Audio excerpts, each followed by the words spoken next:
Jadi begini bang, waktu pertama kan di video sebelumnya saya sebagai mucikari dari tahun 2015.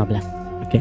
Nah, ini kejadian pada saat tahun 2017 silam itu. Nah, di situ akhir 2017 mau masuk 2018, salah satu kawan saya ya yang bisa kita bilang itu anakan saya bang ya, anakan saya, dia dapat tamu di suatu hotel, dan ternyata yang tadinya deal kita itu hanya satu kali main. Nah, si tamunya mungkin keenakan kali ya bang. Dia nambah bang, iya puas, terus dia nambah bang, dan disarankan oleh teman saya itu ke kosan karena itu masuknya hitungannya long time bang. Begitu, long time. Nah, long time di kosan, dia ngabarin saya, ini saya mau geser ke kosan karena dia minta long time. Kalau nggak salah estimasi itu 12 jam bang, 12 jam hitungan dari di awal ke kosan itu. Dan akhirnya dari jam 8 malam dia geser ke kosan dia pribadi. Nah, setelah geser dia ngabarin jam kurang lebih jam 9-an, karena dari hotel tersebut ke kosan itu agak jauh juga Pak. Kosan itu agak jauh. Dia ngabarin ke saya bahwa dia sudah di hotel dan waktu pun mulai dihitung bang dari jam 9-an, dari jam 9 itu. Nah, setelah itu dia hanya berkabar biasa-biasa aja bang, berkabar biasa-biasa aja. Dari jam 12 malam dia udah hilang kontak bang sama saya. Udah hilang kontak. Ada kontak lagi setelah adzan subuh. Karena saya di situ jam 12 malam memang biasanya kan saya kalau misalkan ada tamu long time itu saya selalu kontrol dengan mereka. Baik itu 20 menit sekali ataupun setengah jam sekali kita ada WhatsApp bang. Kita ada berkabar gitu ya, ada berkabar. Dia hilang kontak. Jam 4 lebih habis adzan subuh dia ada ngontek ke saya. Kesini katanya. Nah, itu posisi saya lagi di apartemen bang, lagi di apartemen kawan saya. Akhirnya saya geser lah ke kosan. Saya geser ke sana, itu biasa aja bang, biasa aja. Kita ngobrol, bahkan si tamunya itu ngajak minum ke saya, ngobrol, sharing. Nah, di jam setengah tujuh pagi yang saya ingat itu, saya cabut bang. Saya cabut ke apartemen teman saya lagi. Saya tinggalin mereka. Nah, setelah itu biasalah kita berkabar, dan akhirnya dia bilang ke saya, "Bang, saya istirahat dulu, tidur," katanya. Oke, katanya gitu. Ya udah, ketika kalau misalkan sudah ada kabar dari dia mau istirahat tidur dengan tamunya bang ya, di situ saya udah agak lega, berarti ini tamu aman, dan saya pun udah ketemu sama si tamunya itu aman. Nah, setelah dia ngabarin gitu, saya pun langsung istirahat di apartemen teman saya itu. Istirahat selang jam 10 pagi bang. Dari jam 10 pagi dia udah saya bangun itu nggak ada kabar dari dia. Oke. Saya hilang, lost contact dari dia itu. Saya checklist 1 bang, checklist 1. Saya penasaran gitu. Tadinya saya biasa aja, tidak ada pikiran kemana, mungkin dia masih tidur atau gimana, karena itu kan udah kelewat waktu bang. Aduh, kata saya tuh, ya udah, saya langsung geserlah ke kosan, minta antar dengan teman saya ke kosan. Ke kosan itu kalau nggak salah saya jam sebelum duhur bang, sebelum duhur. Habis duhur saya nyampe ke kosan, diketok-ketok nggak ada yang buka bang. Kamarnya itu ya? Kamarnya nggak ada yang buka. Saya coba teleponin tetap nggak aktif. Akhirnya saya minta bantuan ke teman saya yang biasa deket sama dia gitu, dan kosannya pun nggak jauh dari tempat dia. Akhirnya saya ke teman-temannya dia itu untuk minta bantuan ke kosannya. Saya datang, ke dia pun tidak ada kabar dari kemarin, katanya tuh dari kemarin sore nggak ada kabar. Padahal malam sama saya gitu. Saya ceritain detail itu. Akhirnya kita putuskan di situ untuk ngedobrak bang. Untuk ngedobrak. Nah, waktu saya ke sana itu nggak ada suara apapun bang, nggak ada suara apapun. Ketika saya masuk dengan teman saya, ketika masuk kosan, mendekati pintunya, itu ada suara tangisan bang. Ada suara tangisan. Nah, di situ kita kaget kan. Saya panggil namanya, nggak dibuka-buka bang. Akhirnya kita putuskan untuk didobrak.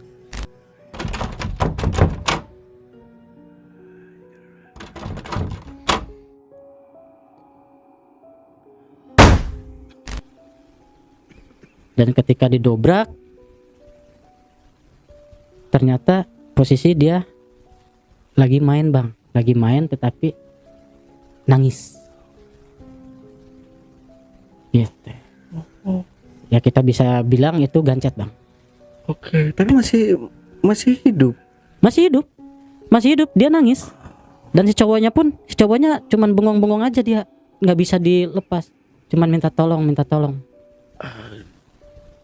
Tadinya itu kita mau panggil ibu kos, cuman saya minta ini di silent. Kita panggil ambulan. Kita panggil ambulan. Ya mau nggak mau ini harus ke rumah sakit, kata saya tuh.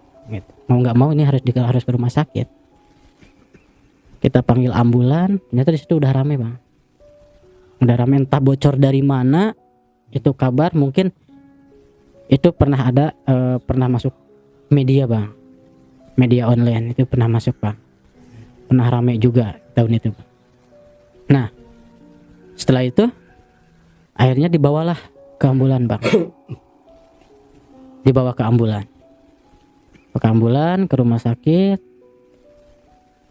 Tadinya kata ibu kos, panggil aja keluarganya, katanya. Panggil aja keluarganya. Tapi saya nggak menyarankan itu karena saya masih kasihan sama dia bang. Kasihan sama dia. Kalau misalkan dipanggil keluarganya, entah saya sakit hati apalah keluarganya gitu. Mengapa mengetahui kerjaan dia gitu. Nah, pada akhirnya sudah di rumah sakit, entah selang beberapa jam, di situ saya nggak ikut ke rumah sakit bang, nggak ikut ke rumah sakit. Ada kawan saya yang dekat cewek yang ikut. Selang beberapa jam, alhamdulillah selamat bang, dua-duanya. Bisa dilepaskan Bang, bisa dilepaskan. Tetapi ada luka, lepas tapi ninggalin luka bang. Betul. Mohon maaf, untuk Kemaluan yang wanita atau si wanita bang, karena saya update-nya lebih ke wanitanya.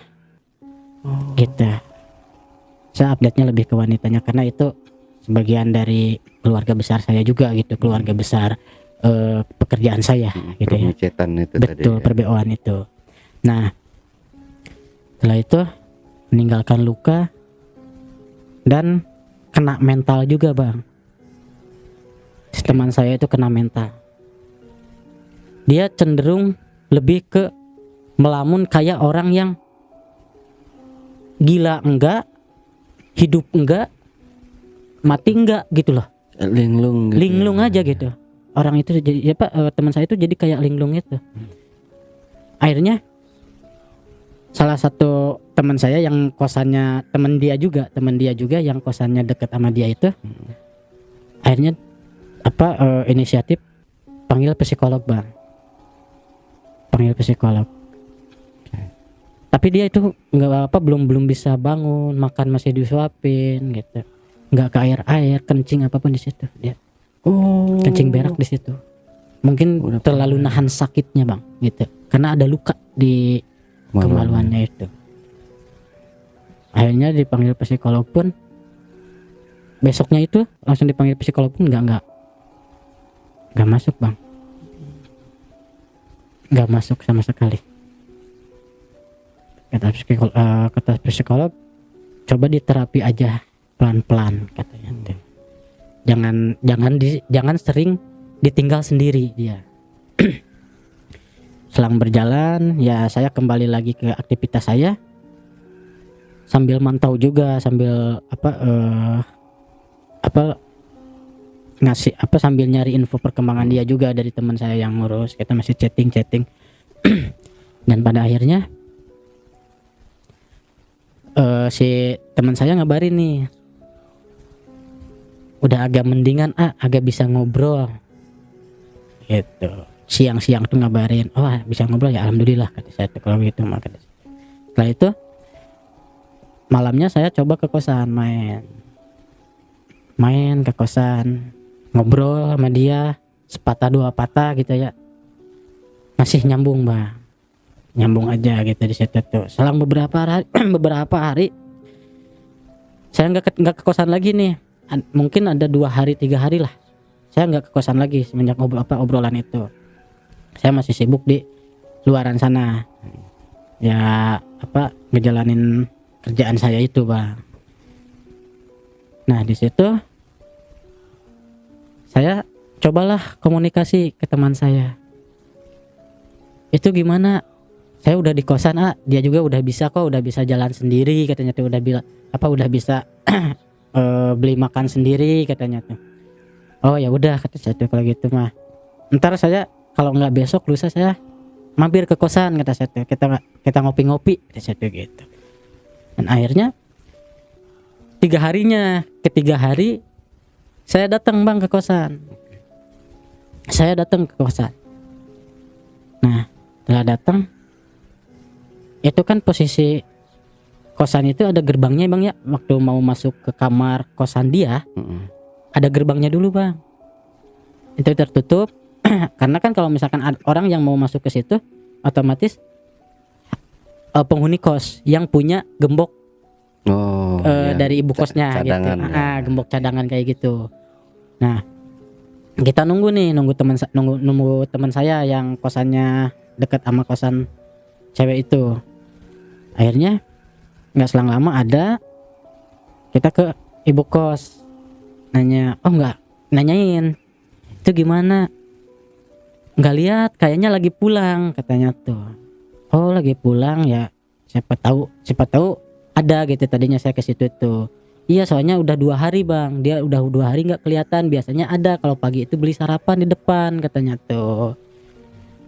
Oh udah 2 hari nggak ada, mungkin balik kata saya tuh gitu. Karena posisi rumahnya nggak jauh lah, saya nggak bisa sebutin kota bang, mohon maaf, wilayah dikarenakan ini privasi bang ya. Nah di situ mungkin balik lah, ya udah ntar besoknya aja ke sono gitu. Di chat karena dia di chat itu di chat sama saya nggak ada ngebales bang, tapi aktif nggak ada ngebales. Nah udah gitu saya cabut, teman saya pun cabut. Besoknya saya ke situ lagi bang. Ini orang kok nggak ngebales gitu. Saya penasaran gitu loh. Penasaran karena yang saya khawatirkan di pikiran saya itu mental dia belum sembuh total. Akhirnya saya putusin ke situ lagi. Masih dikunci. Terus saya langsung ke ibu kos minta untuk dibukain aja lah kata saya tuh gitu. Karena di situ cuman yang diisi itu kalau nggak salah ya bang ya, waktu saya ke situ tuh kalau nggak salah cuman 3 kamar aja bang yang di situ. Jadi jarang orang keluar masuk. Jadi kalau misalkan orang keluar pun itu harus tergembok lagi kosannya itu. Si pintunya tuh harus digembok lagi gitu. Tapi yang ngisi tiganya semua itu dari anak-anakan dari Bang Acil. Enggak. Oh beda ya. Beda itu. Berarti cuma satu itu Cuma aja. satu aja itu. Nah, setelah itu saya mintalah ke ibu kos, minta untuk dibuka. Siapa tahu ada kata satu gitu. Ya, ternyata soalnya dari kemarin-kemarin pun, dari waktu abang kesini pun itu saya udah nggak lihat, nggak lihat kan, itu udah 2 hari, sekarang ketiga hari udah nggak lihat katanya tuh. Akhirnya dibukalah sama ibu kos, dibuka. Nah, kalau ke jauh tuh ya kayak biasa aja bang, suasana kosan. Tapi begitu udah depan pintunya, hawa sayanya itu udah nggak enak bang, udah nggak enak hawa itu. Loh, kok saya tuh kayak ada yang aneh. Saya ketuk-ketuk nggak dibuka bang, diketuk sama nggak dibuka. Tapi yang saya bikin yakin, ini orang ada di dalam kata saya. Ini orang ada di dalam, saya yakin kata saya. Akhirnya saya ngomonglah ke ibu kos, Bu gimana kalau misalkan ini didobrak kata saya. Ini didobrak karena saya ketakutan terjadi yang enggak gitu, karena saya feeling gitu, ini feeling kata saya tuh. Akhirnya ibu, nggak usah didobrak bang, ada di saya kuncinya, ntar ya saya bawain. Ibu kos itu bawa kunci serep bawa. Waktu ibu kos datang lagi buka kunci serep itu, dia ada tapi dia udah meninggal bang. Udah bau bangke banget. Iya. Masuk, buka, itu laler, aroma udah bang, merinding saya bang ini. Aroma itu baunya. Mungkin nih bang ya, yang saya lihat di kemaluannya itu, karena dia pakai celana pendek, di kemaluannya itu basah bang, kemaluannya basah, di pas pahanya itu udah ada belatung bang. Itu yang saya 3 hari ya jadinya. 3 hari. Di situ saya lemes bang. Itu saya lemes, nangis. Terus saya ngomong ke ibu kos. Ibu kos pun kaget. Paniklah semua di situ. Akhirnya kita tutup lagi pintu. Mau nggak mau kita lapor pak. Kita lapor polisi. Akhirnya di situ datanglah polisi. Diurus. Saya di situ jadi saksi pak. Saya di situ jadi saksi beserta ibu kos sama teman saya itu. Karena di situ waktu orang pertama lihat dan buka pintu itu kita bertiga bang. Kita ceritain. Posisi saya cerita pun di situ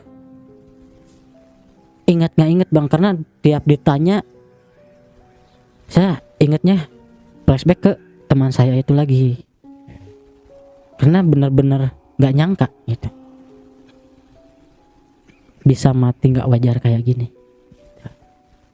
Nah setelah itu akhirnya panggil pihak keluarga. Saya di situ dicecer entah berapa puluh pertanyaan, dan akhirnya dimakamkanlah itu jenazah bang. Dimakam, entah prosesnya itu ada otopsi atau apa, saya nggak tahu di situ, karena saya itu di ruangan tempat ditanya itu bang, di kantor bang, sama ibu kos sama teman saya. Nah setelah itu saya dapat dipertemukan sama keluarganya. Nggak selang lama di situ saya dipertemukan dengan keluarganya, dan pihak keluarga pun banyak melemparkan pertanyaan ke saya, tapi saya di situ nggak bisa jawab satu persatu bang. Saya di situ benar-benar ngeblank, dan saya pun nggak nyangka gitu. Ada satu mungkin yang nggak bisa diceritakan ke keluarga. Betul bang. Itu Mungkin iya saya mengetahui gitu ya. Saya mengetahui awalnya, terus entah dia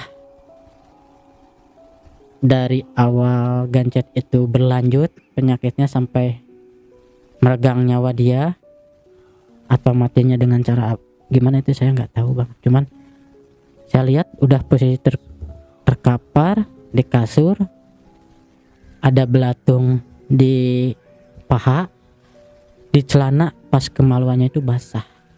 Mungkin itu nanah atau apa, entah apa itu saya nggak tahu. Nah, setelah itu saya bertemu dengan keluarganya, saya ceritain. Tanya saya mau main, saya kawannya, saya ceritain. Dia nanya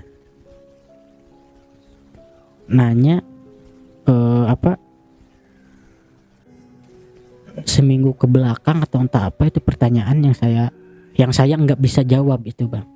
Itu nggak bisa jawab karena si almarhum ini ke orang tuanya bilang sakit habis pulang dari rumah sakit. Nah itu dilemparkan pertanyaan itu ke saya, dia sakit apa? Dan saya di situ nggak bisa jawab, saya nggak tahu. Mungkin bang ya,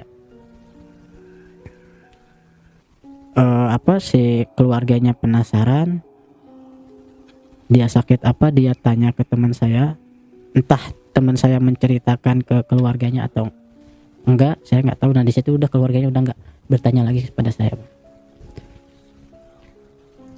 Nah pada akhirnya saya keluarlah di situ, keluar karena di situ saya hanya sebagai saksi bang. Keluar pulang saya ke apartemen teman saya lagi. Nggak lama saya ngajak teman-teman ya, tim lah gitu ya, tim bisnis permicetan itu untuk ngelayat ke rumah duka sama ke makamnya bang. Kita ke rumah duka, ke keluarga, karena di situ posisi saya yang paling dekat dengan almarhum. Saya ngobrol dan di rumahnya pun saya ngobrol sama keluarganya pun paling aktif gitu ya, paling aktif ngobrol. Dan si keluarganya minta tolong nih bang sama saya untuk nemenin bawa barang-barang di kosan. Nah akhirnya saya sanggup di situ, menyanggupi. Kita atur jadwal. Setelah atur jadwal, datanglah si keluarganya, kita ketemuan di suatu tempat. Langsung kita ke kosannya almarhum. Iya, kita izin ibu kos. Akhirnya diperbolehkan. Itu saya sebenarnya dari depan itu udah ngedreg-deg bang, udah nggak sanggup gitu. Karena keinget lagi bang, keinget lagi. Akhirnya si keluarganya, kakaknya yang sama saya ke kosan itu, kakaknya langsung buka pintu kamar, cek. Di situ masih ada lendir-lendir gitu bang, bekas lendir ya tepatnya. Berarti belum dibersihin sama ibu kos ya? Enggak, kayaknya enggak dibersihin. Nah setelah itu baunya pun masih ada. Mungkin entah halusinasi saya, itu saya waktu masuk lihat lendir itu, ujung mata saya itu lihat ada orang yang masuk ke kamar mandi. Kirain kakaknya dia bang. Ya, kirain kakaknya dia. Waktu saya nengok belakang, kakaknya ada di belakang saya bang, sama ibu kos. Saya di situ masih berpikir positif bang, Akhirnya kita bersihin lah, bersih itu. Ya salahnya saya, mungkin saya juga dulu awam bang ya, awam agama. masalahnya saya ketika ngebersihin nggak baca-baca doa ataupun pamit gitu ya. Saya main bersihin aja. Itu nggak tahu kenapa bang, si pelan buat ngepel itu udah beres ngepel, saya simpan di kamar mandi. Saya balik lagi, pelan itu ada di tempat lendir itu lagi bang. Itu saya udah balik lagi, udah simpen ke kamar mandi. Tapi pelan itu ada di lendir itu lagi. Balik lagi bang. Tadinya saya merasakan itu kayaknya ini halus saya sendiri deh. Saking saya mungkin nggak nyangkanya, saya menyuruhlah kakaknya, bang maaf, ini pelnya dibersihin dulu kamar mandi. Oh ya, tar saya ambilin. Dia ambil ke kamar mandi sama kakaknya. Kakaknya keluar, pel itu udah ada di lendir itu lagi. Fix, bukan saya itu, bukan saya doang yang ngerasa. Saya nanyalah ke abang tadi benar udah ambil pelanya ke kamar mandi? Udah, saya udah simpen pojok itu pelanya. Nah di situ saya bengong bang dengan kakaknya tuh. Fix, ini kita berdua yang ngerasain. Berarti bukan halu saya lagi ini. Di situ merinding langsung. Sampai sekarang saya cerita ini merinding bang. Merinding saya langsung. Kita keluar dulu. Kita keluar, telepon keluarga ya kakaknya itu. Telepon keluarga. Ntar kita ngopi dulu aja di bawah, ngopi-ngopi nggak bakalan beres. Kita ngopi, telepon. Kebetulan keluarga mungkin entah pamannya itu salah seorang pamannya itu Ustadz bang. Diundang lah. Kita ngopi lama nunggu sambil cerita-cerita. Nah, di waktu nunggu kakaknya itu, waktu nunggu pamannya sama kakaknya, saya di warung kopi karena dekat dengan kosan. Si kakaknya itu kayak pengen tahu gitu dulunya itu kerjanya apa almarhum tuh. Nanya ke saya. Pertanyaan yang berat ya. Betul.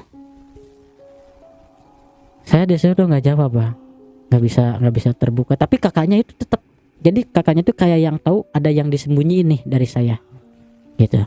Udah curiga berat nih. Udah curiga berat.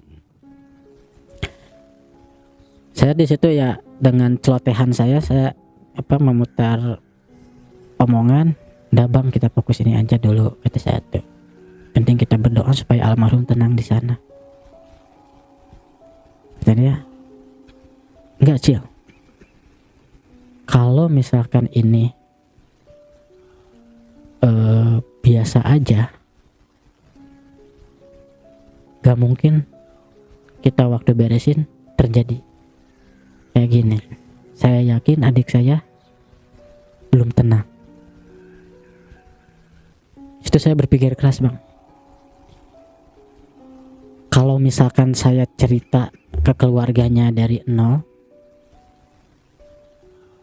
apakah ini keluarganya bakal menyempurnakan almarhum dengan cara keluarganya sendiri mungkin? Atau saya tetap bersikeras kubur dalam cerita yang saya alami gitu sesungguhnya. Saya berpikir keras.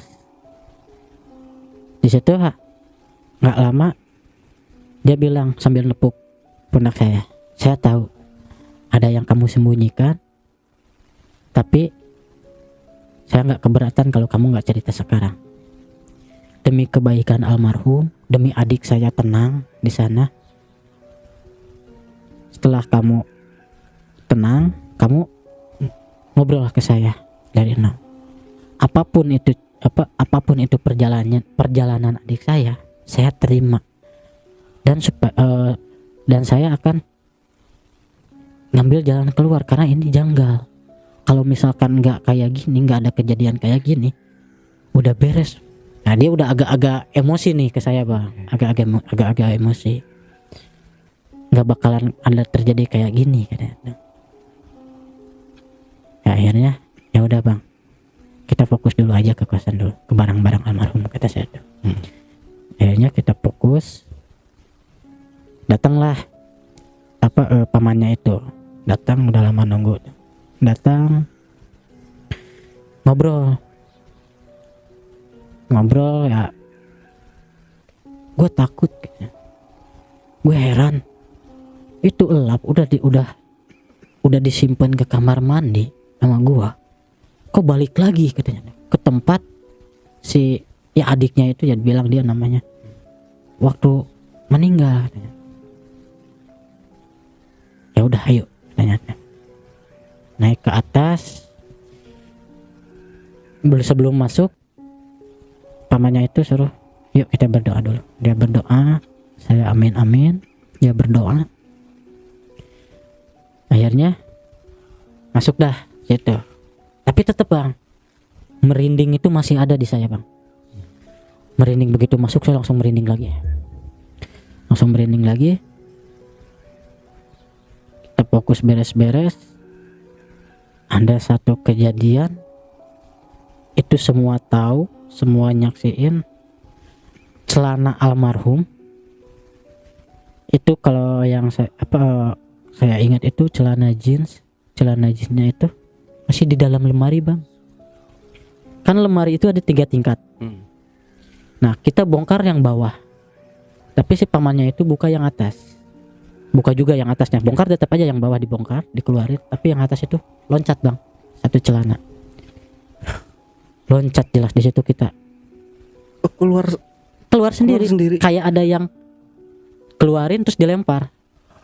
Padahal kita di situ duduk, karena itu kan posisi di bawah ya. Kita lagi ngebongkar yang lemari bawah ya, bongkar yang bawah, kayak ada yang lempar. Nangis kakaknya di situ, nangis yang bener-bener gemeter dari atas ke bawah ya. Dia ngomongnya Sunda bang, tapi kalau Indonesia itu, lu kenapa? Lu nggak tenang kenapa? Gue tahu lu nggak tenang. Gue tahu lu nunjukin tidak ketenangan lu. Gue beresin semuanya. Sampai teriak kayak gitu, sampai nangis, sampai gemeter. Dia sampai terburu-buru, kayak beres-beres pun itu kayak orang terpaksa. Sambil mungkin entah marah, sedih, campur aduk mungkin ya bang ya.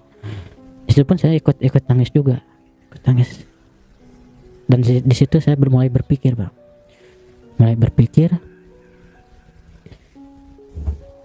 udah seharusnya saya cerita semuanya. Nah di situ kita beres-beres. Di pertengahan beres-beres lagi, sambil kakaknya nangis sambil beres-beres, masukin baju ke kresek sama karung pun dia sambil kayak orang marah lagi tuh. Itu pintu kamar mandi, dak.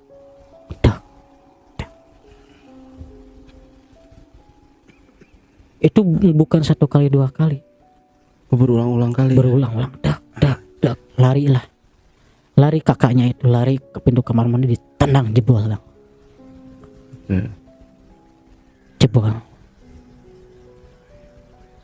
Lu masuk ke gua, ceritain aja semuanya, lu masuk ke gua, kata kakaknya. Mungkin di situ kakaknya udah capek, dia ngambil rokok, dia ngerokok, dia nyalain rokok itu langsung 1 kali nyalain tuh 3 dia nyalain, lemparin 2, dia isep 1. Lu ngerokok dulu sama gua, kayak yang ngobrol bang, kayak ngobrol. Dia, lu ngerokok dulu sama gua. Nah setelah itu pintu kamar mandi udah jebol, abangnya udah tenang nggak tenang mungkin dia. Kita lanjut beres-beres sama pamannya sambil sholawatan di situ, sambil nangis. Datang ibu kos,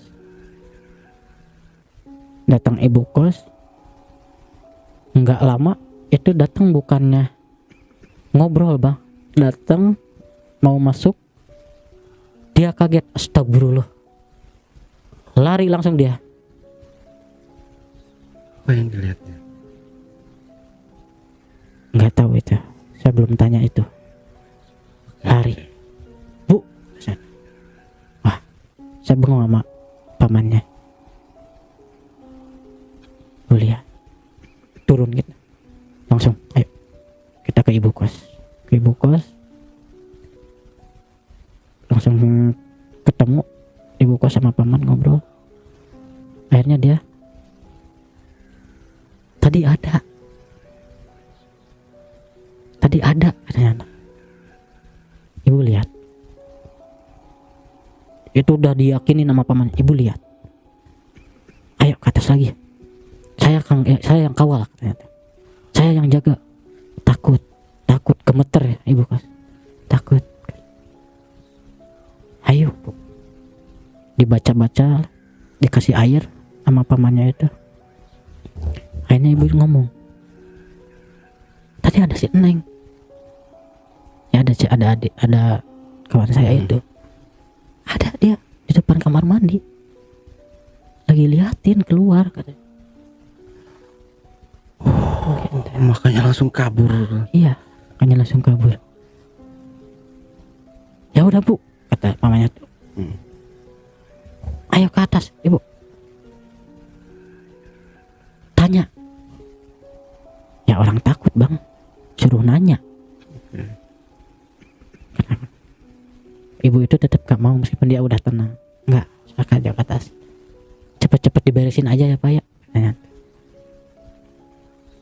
Saya baru kali ini katanya tuh lihat kayak gitu. Seumur hidup saya baru kali ini. Mungkin pamannya tahu, oh ini nggak bener-bener nggak wajar. Ada yang belum tenang nih dari almarhum. Tapi pamannya nggak mau nanya-nanya saya Pak, karena saya juga baru ketemu sama pamannya itu waktu itu. Nah akhirnya kita beres-beres, lanjut ke atas lagi, sudah beres, baliklah ke rumah almarhum. Balik ke rumah almarhum, itu posisi di rumah almarhum itu masih lagi pada kumpul keluarganya Bang. Keluarganya ada 5 orang di situ. Kayaknya saya di jalan nih ngomong nih, sebelum ke rumahnya itu saya di jalan ngomong ke kakaknya, ntar di rumah saya cerita, udah nggak usah banyak pikiran, karena dia udah bengong marah itu gitu Bang. Udah nggak usah dipikirin, ntar di rumah saya cerita semuanya. Nggak respon kakaknya. Udahlah, saya kata kasarnya, saya bakal ceritain ini semuanya kata. Saya datang ke rumah, saya ceritakan lah dari mulai gancet itu Bang. Cuman di situ waktu saya cerita, saya ngelihat lagi Bang bayangan itu. Kan posisi di rumahnya tuh kita di ruang tamu nih ngobrol Bang. Ngobrol di ruang tamu. Ada kamar dia itu paling pojok Bang.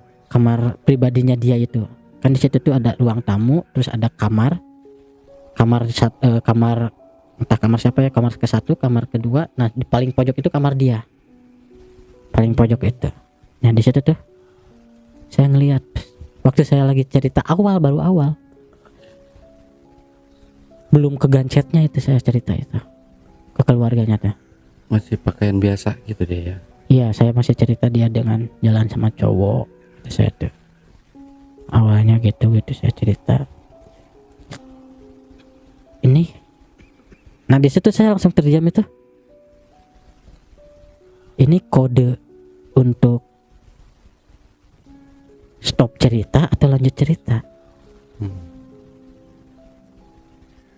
Tapi saya pantang Bang. Udah tanggung, saya janji juga mau ceritainlah semuanya. Nah setelah itu cerita dari mulai gancet, terus dia kena ninggalin darah, ninggalin luka juga semenjak gancet itu. Terus dia kena mentalnya juga, di kosan gimana, diurus sama siapa. keluarganya di situ nangis semua, keluarganya nangis semua. Tapi yang saya dengar di kuping saya itu tangisan dia bang, suara tangisan dia. Oh, yang waktu kayak pertama bang ini ngedenger ya. Tangisan suara dia. Kalau saya tuh persis tahu banget tangisan dia gimana. Ketika dia nangis sakit, terus nangis curhat ke saya, itu saya masih terngiang-ngiang gitu di saya tuh. Nah, jadi posisi begitu saya lagi cerita, lihat orang tuanya, kakaknya nangis, mata lihat mereka nangis, kuping dengar suara itu satu suara nangis dia doang. Mata itu saya lihat tuh keluarganya yang nangis. Saya waktu lagi cerita itu. Gitu. Tapi di situ saya nggak menceritakan latar belakang saya bang. Saya menceritakan sesuai real ini itu aja. Ya, karena takut ya risikonya juga besar kan. Iya, Ya, takut disalahkan juga kalau kita terlalu jujur ke keluarga. Gitu betul bang. Gitu. Nah di situ nangis, tangisan itu, situ saya mulai gemeter bang. Keringet dingin, merinding. Saya yang jadi kena mentalnya bang. Akhirnya saya buru-buru lah untuk cerita, buru-buru sampai selesai waktu saya sama ibu kos ngeliat mayat adiknya itu. Dan akhirnya mereka terima juga. Ada banyak. Nah setelah saya cerita itu, sambil saya cerita, sambil mereka nangis, sambil melontarkan pertanyaan itu, saya nggak paham apa yang mereka tanyain bang. Karena di telinga saya itu udah mereka lagi nangis, tapi suara di telinga saya tangisan dia, tangisan si almarhum itu. Akhirnya di situ saya udah nyerah, cerita udah beres, udah nggak mau ditanya lagi, udah ngap juga. Saya rasanya tuh ngap bang, ketika cerita tuh ngap. Dan di situ kan saya ikut nangis juga. Ini saya dikasih minum, saya mutusin untuk pulang bang. Saya mutusin untuk pulang. Nah sebelum pulang itu saya ada yang nepuk bang, masih di rumahnya dia, masih ada yang nepuk. Jadi seolah-olah saya itu jangan dulu pulang, masih ada yang belum diceritakan. Oh, oke. Gitu. Masih ada yang belum diceritakan. Akhirnya saya mau balik susah banget. Kata paman yang tadi sama saya bareng dari kosannya, ada yang nepuk ya. Dia tahu masih ada yang kurang ceritanya. Saya disuruh mikir bang. Perasaan saya tuh udah detail nyeritain tuh. Udah detail.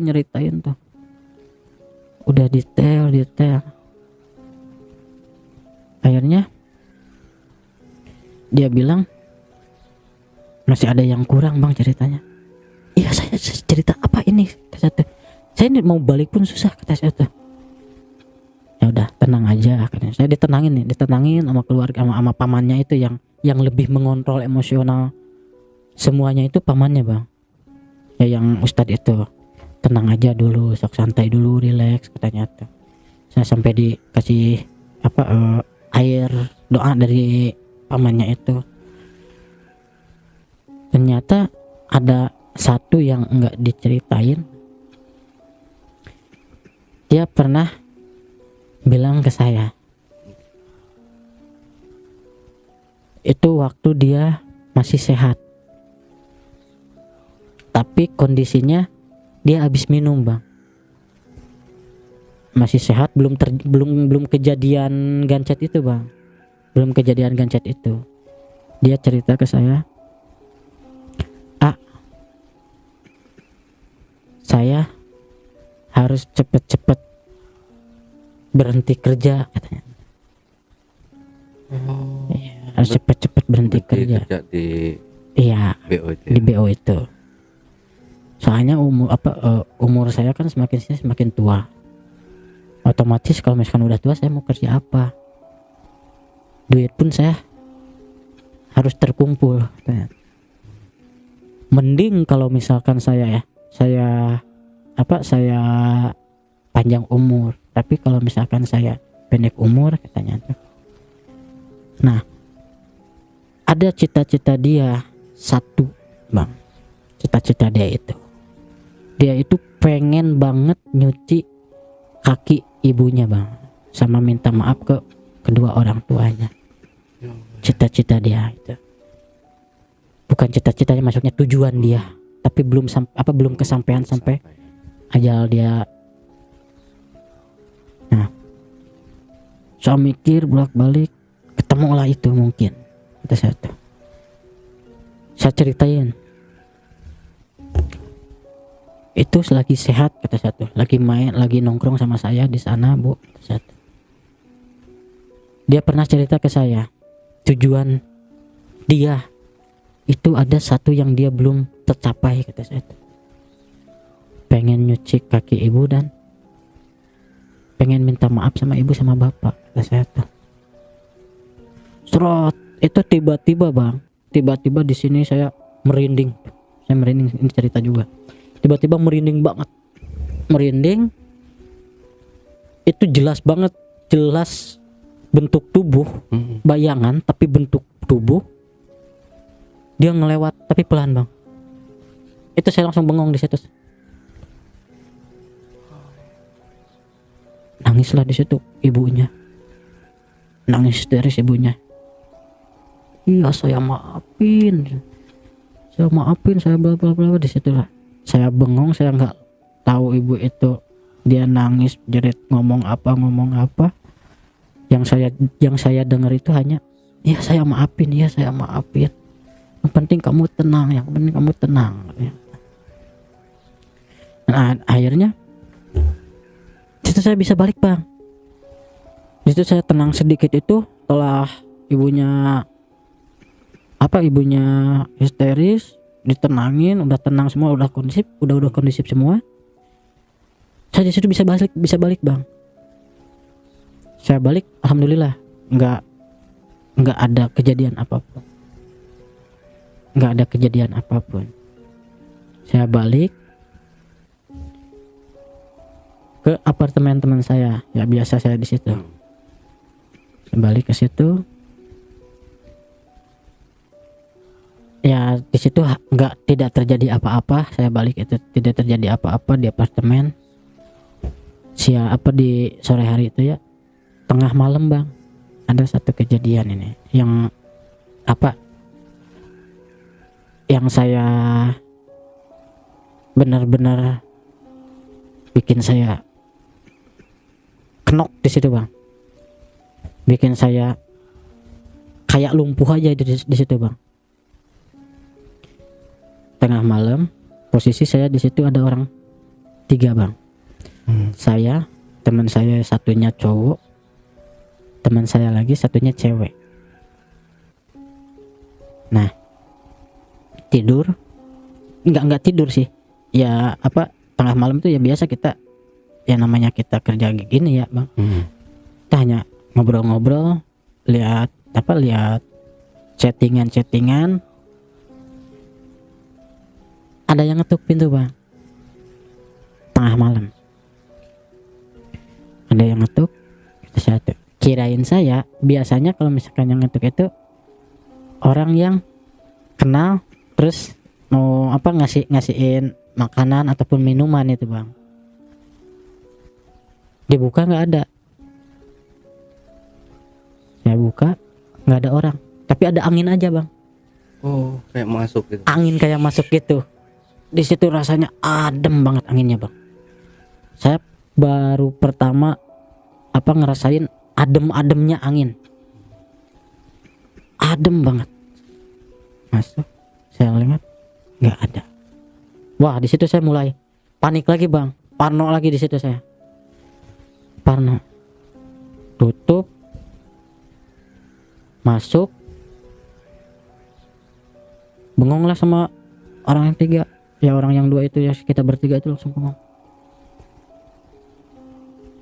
Gak Itu baru pertama kali di kamar itu terjadi kayak gitu bang. Baru pertama kali kita digangguin kayak gitu. Nggak lama TV mati bang. TV mati. Kirain saya remote didudukin, padahal remote ada di meja. Kita nyari remote di kursi. Itu remote supaya nggak sepi tadinya kan. Kita supaya nggak sepi nyalain lagi TV. Maksud saya tuh. Nah, dilihat remote TV ada di meja di atas. Ini remote. Lah, kok mati? Nyalain. Kita nyalain, mati lagi bang. Nyalain lagi. Standby nih, agak lama bang. Agak lama. Terdengar di kamar mandi suara nyanyi bang. Sama air gemerut, air kayak yang nyalain shower. Iya. Cer. Ada suara nyanyi. Di situ saya nangis, bener sumpah nangis, mau merinding, kenok aja bang. Kenok nggak bisa. Kalau waktu di kosan itu kita masih mending gitu ya, ada orang baik lah gitu ya, yang kata kasarnya ngerti agama gitu. Jadi kita bisa minta bantuan ke mereka. Kita di situ orang 3 bang, orang pendosa semua bang, orang pendosa semua. Kenok di situ saya takut, yang di pemikiran saya logika saya nyerang, nyekik, ngebunuh. Di situ saya logika saya itu tergambarnya tuh nyerang, nyekik, ngebunuh. Kenok semua, kenok. Teman saya nangis, yang cewek nangis. Teman saya itu begitu dia nangisnya makin kenceng, yang suara di kamar mandi itu berubah jadi ketawa bang, ngakak dia. Dan suara itu percis 100% suara teman saya, teman almarhum, si almarhum itu, si Neng itu. Wah, di situ udah semua panik nggak karuan. Mau keluar, itu pintu nggak bisa dibuka. Entah mungkin terkunci, bekas terkunci sama saya itu. Tapi ya nggak bisa bang, nggak bisa dicetrek-cetrekin. Wah itu bisa. Akhirnya hilang suara air, hilang suara ketawa, hening di situ. Hening, kita nggak bisa keluar. Mungkin kalau untuk pemikiran saya sekarang ya bang ya, itu nggak bisa keluar tuh mungkin karena kita panik, terus kita lupa kunci, lupa cara itu, karena ngeblank bang. Semuanya karena ketakutan saya itu ngeblank. Nah udah gitu akhirnya kita diem, sunyi. Dan itu ada suara bilang terima kasih.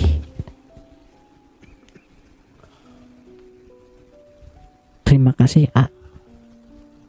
Dia kan bilang panggil saya tuh A. Terima kasih A, makasih. Sambil nangis, makasih. Dia bilang makasih itu kayak eho bang. Makasih. Iya. Makin lama makin jauh. Saya tunjuk teman saya, lu denger. Sampai saya sambil gemeter, sambil nangis bang. Lu denger? Ya teman saya cuma angguk-angguk doang. Lu denger itu masih. Saya nanya ke teman saya sambil nunjuk itu masih bang. Suara itu terima kasih ya, terima kasih. Di situ hilang suara itu hilang. Di situ saya langsung sadar bang, langsung sadar. Saya bilang dalam hati, iya Neng, sama-sama, lu tenang di sana. Gue janji, gue doain lu. Saya dalam hati bilang itu. Saya bilang pakai bahasa Sunda. Gue janji gue doain lu sampai manapun. Dan di situ saya sebisa saya bang, karena di situ saya belum belajar juga bang. Saya sebisa saya ngajak teman saya yang 2 itu, kita Al-Fatihah. Semoga terus doain kita Neng, semoga diterima dan dia tenang di sana. Kita berdoa. Nah setelah itu alhamdulillah bang, kita bisa tidur nyenyak bang. Kita di situ close langsung tidur nyenyak. Nah setelah itu akhirnya saya fokus ke kerjaan saya lagi, ngelanjut kerjaan lagi. Saya mencoba untuk move on dari dia, coba meskipun masih ada lah sampai sekarang pun terngiang-ngiang kebayang kenangan sama dia gitu ya, kita canda tawa sama dia. Tapi saya di situ udah mencoba semuanya itu hanya kenangan bagi saya bang. Ya. Segitu ceritanya.